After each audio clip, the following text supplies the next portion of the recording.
নমস্কার বন্ধুরা, আজকে আমি নিয়ে চলে এসেছি আপনাদের জন্য গরম গরম মোচার কাটলেট।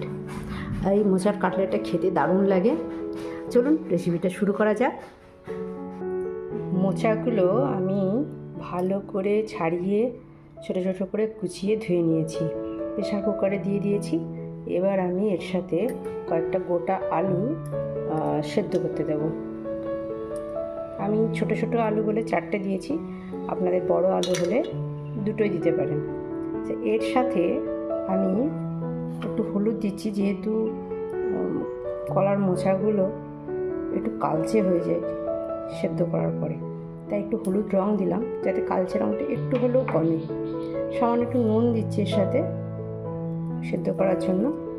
এবার আমি এর মধ্যে জল দিয়ে দেবো, দিয়ে আমি ভালো করে এটাকে সিটি দিয়ে দেবো। 3 থেকে 4টে সিটি আমি অবশ্যই দেবো প্রেশার কুকারে। তারপরে ফিরে আসছি। ফ্রাই প্যানে তেল নিয়ে নিয়েছি, এবার এতে আমি বাদামগুলো দিয়ে দেব। বাদামের সাথে সাথে আমি কিছু নারকেল কুচি রেখেছি, সেটা এর সাথে দিয়ে দেবো।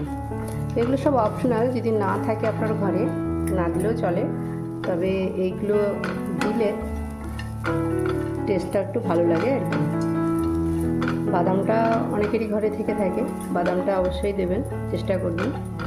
আর নারকেলটা অপশনাল, যদি থাকে ভালো, না হলে স্কিপ করে দেবেন। এটা ভাজা হয়ে গেছে, আমি একটা প্লেটে সরিয়ে নিচ্ছি। সামান্য তেল দিয়ে দেবো।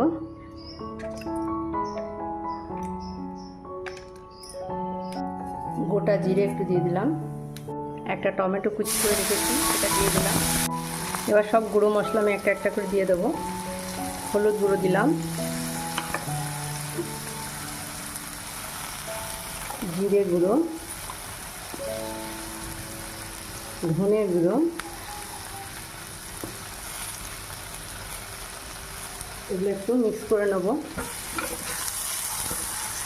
আমি যেহেতু মোচার সাথে একটু নুন দিয়ে সেদ্ধ করেছি, তাই আমি সেই মাপ অনুসারে আমি একটু নুন দিয়ে দিলাম।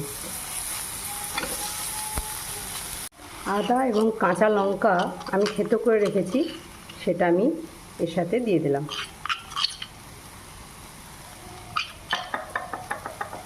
মশলাটা কষে এসছে, আমি এবার মোচাটা দিয়ে দিলাম। এরই সাথে আমি যে আলুগুলো সেদ্ধ করে রেখেছি সেগুলো এরকমভাবে ম্যাশ করে আমি দিয়ে দেবো।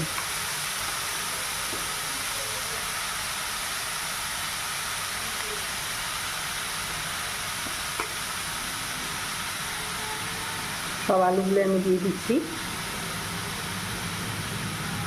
এরই সাথে আমি বাদাম এবং নারকেল যেটা ভেজে রেখেছি সেটা এর সাথে আমি দিয়ে দিলাম। সবগুলো ভালো করে আমি একটু নাড়িয়ে নেব। মশলার সাথে ভালো করে আমি মিশিয়ে নেব। দেখুন আমার মোচার এটা বেশ কষানো হয়ে গেছে, মোচা আলুটা। এবার আমি এর মধ্যে ভাজা মশলা জিরে, ধনে এবং শুকনো লঙ্কা আমি হালকা ড্রাই রোস্ট করে ভেজে নিয়েছি, এটা এর মধ্যে আমি দিয়ে দেবো। একটু মাখিয়ে নেব।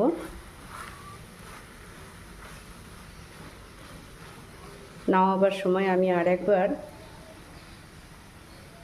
একটু গরম মশলা এর মধ্যে আমি দিয়ে দিলাম।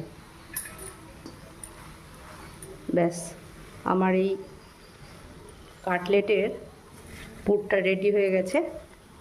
এবার আমি এটাকে নামিয়ে দেব। একটা বাটিতে আমি 2 চামচ মতো কর্নফ্লাওয়ার নিয়েছি, সামান্য একটু নুন দেবো এতে, এবং আস্তে আস্তে আমি এটা জল দিয়ে গুলে নেব।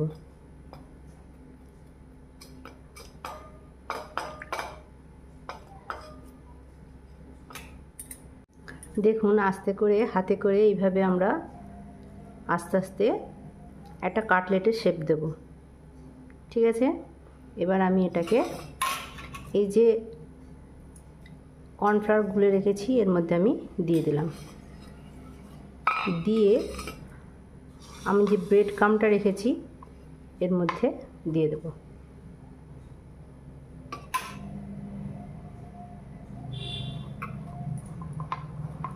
এবং সবগুলো একটা একটা করে আমি এইভাবে ব্রেড ক্রাম্ব দিয়ে ভালো করে মুড়ে নেব। ফ্রাই প্যান চাপিয়ে দিয়েছি, আমি এবার একটু তেল দিয়ে দিচ্ছি।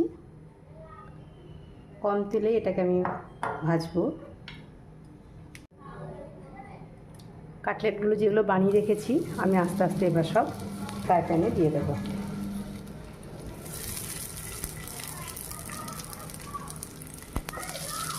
দুই দিক উল্টে পাল্টে আমি বেশ লাল করে এটাকে ভেজে নেব।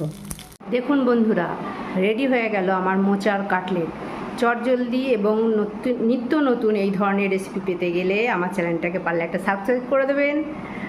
এটা অবশ্যই একবার ট্রাই করবেন ঘরে, ভালো লাগলে একটা লাইক করবেন। আর সবাই খুব খুব ভালো থাকুন, সুস্থ থাকুন। নমস্কার।